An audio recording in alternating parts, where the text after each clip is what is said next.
Imagine um lugar escondido do mundo, cercado por florestas densas, montanhas intransponíveis e rios caudalosos que mais parecem barreiras naturais criadas pelos deuses. Um reino onde as leis são outras, onde o poder não está nas mãos dos reis, nem dos generais, mas nas mãos de mulheres livres, fortes e indomáveis.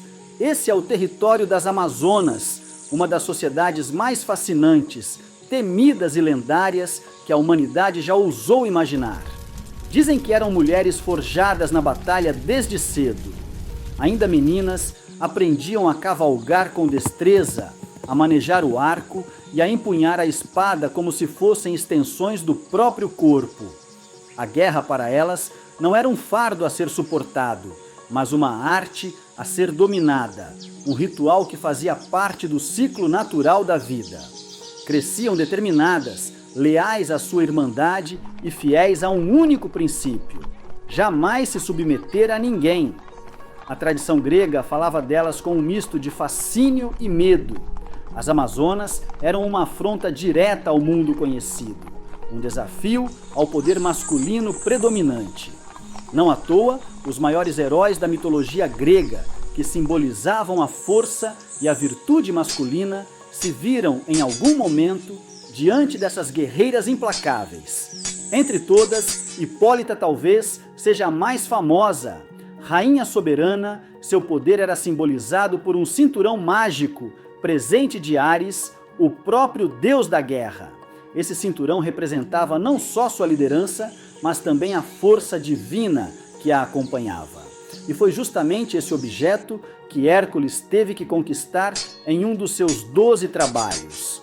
Imagina um embate: o maior herói da Grécia, frente a frente com uma das mulheres mais poderosas da história mítica. Não foi apenas uma luta física, mas um choque de mundos, de valores, de ideais. Mas Hipólita não foi a única a deixar sua marca. Pentesileia, sua sucessora e também rainha, liderou um exército de Amazonas até os portões de Troia, em um dos episódios mais dramáticos da guerra que incendiou a imaginação dos poetas. Ela enfrentou Aquiles, o invencível, sabendo que provavelmente não sairia viva daquele campo de batalha. Mas para as Amazonas, morrer com honra era infinitamente melhor do que viver com medo ou submissão. A lenda conta que, ao ver a bravura e a beleza de Pentesileia, Aquiles lamentou profundamente ter sido seu algoz. Durante muito tempo, pensou-se que tudo isso não passava de invenção, uma metáfora para o medo que o mundo patriarcal sentia diante de mulheres que ousavam ser donas do próprio destino. Talvez fossem apenas fábulas criadas para advertir ou entreter. Mas aí a arqueologia entrou em cena. Como tantas vezes acontece, as lendas começaram a se entrelaçar com a realidade. Escavações nas vastas estepes da Ásia Central, onde viveram povos nômades como os citas e os sármatas, revelaram túmulos de mulheres enterradas com armas, armaduras e até mesmo com marcas de ferimentos típicos de quem viveu em constante combate.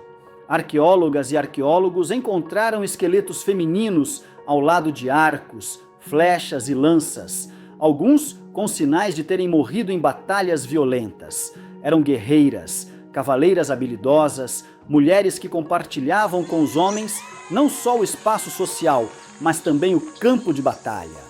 Essas descobertas provocaram uma verdadeira revolução na forma como olhamos para a história. Talvez as Amazonas não fossem exatamente como a mitologia descreveu, uma sociedade exclusivamente feminina, isolada do mundo, mas certamente existiram mulheres que inspiraram tais relatos. Guerreiras que viveram e morreram pela espada, que cavalgavam a galope pelas vastidões da estepe, que comandavam e lutavam com a mesma ferocidade que qualquer homem. E o mais interessante é perceber como esse mito resistiu ao tempo. Ele atravessou séculos, civilizações e fronteiras, chegando até nós, renascendo em cada história que celebra mulheres fortes e independentes. Está na literatura clássica, no cinema, nos quadrinhos, na arte. Quem não pensa imediatamente na Mulher Maravilha quando se fala em Amazonas? A princesa Diana de Temícera é sem dúvida a herdeira moderna desse legado antigo. Criada em uma ilha habitada apenas por mulheres guerreiras, treinada desde a infância para ser a melhor entre elas, Diana representa a síntese perfeita entre a lenda e o ideal contemporâneo de força, coragem e justiça.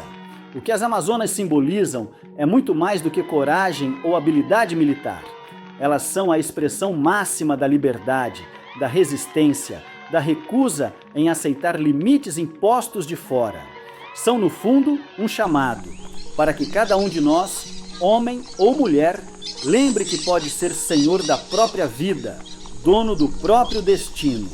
Além disso, as Amazonas nos mostram que a força feminina não é uma invenção moderna, mas uma constante histórica.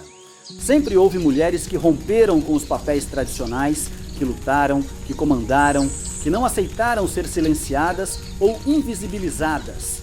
E se hoje a sociedade ainda debate questões de igualdade de gênero, as Amazonas continuam sendo um símbolo poderoso, lembrando que essa luta é antiga e cheia de exemplos inspiradores. E aí fica a pergunta: você se imagina vivendo entre as Amazonas, cavalgar ao amanhecer, arco na mão, livre de qualquer amarra? Seria capaz de enfrentar batalhas, desafiar o mundo e escrever sua própria história com a mesma intensidade que elas? Ou prefere apenas ouvir a lenda, se inspirar com a história e seguir adiante, admirando à distância essa saga de bravura e independência? De qualquer forma, a lenda continua aí, viva, desafiadora, eterna. E enquanto houver quem conte essas histórias, as Amazonas jamais serão esquecidas. Gostou do vídeo? Curta e se inscreva em nosso canal!